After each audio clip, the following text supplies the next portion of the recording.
Terima kasih untuk sahabat-sahabat teman-temanku yang tadi siang setelah saya posting tentang lele yang kami miliki, perihal lele dangak-dangak, atas jawaban baik lewat inbox maupun WA.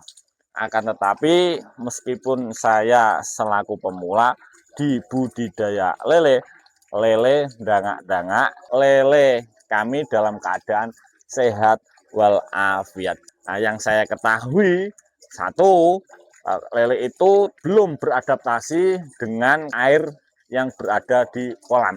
Biasanya itu waktu awal penebaran bibit lele, mungkin air belum diendapkan selama beberapa hari atau standarnya itu kurang lebih 5 hari atau satu minggu baru ditebari bibit lele. Kemudian tentang lele yang dangak-dangak atau dalam keadaan berdiri atau yang lebih familiar dalam budidaya lele, sedang upacara bos A itu mungkin lele sedang sakit dikarenakan amonia dasar air kolam itu banyak, maka perlu dibuang amonia yang ada di dalam air kolam.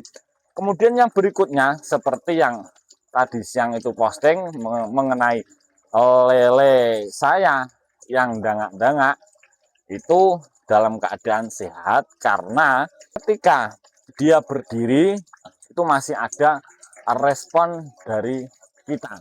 Contoh misalkan kita sedang waheng, nah, itu dia langsung bergerak agresif.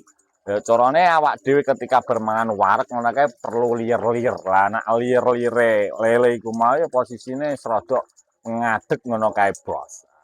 Tetapi yang paling sukar atau sulit penyembuhan tentang lele dangak-dangak atau menggantung itu adalah satu, ketika lele tersebut sedang patah hati, Bos. Salam budidaya.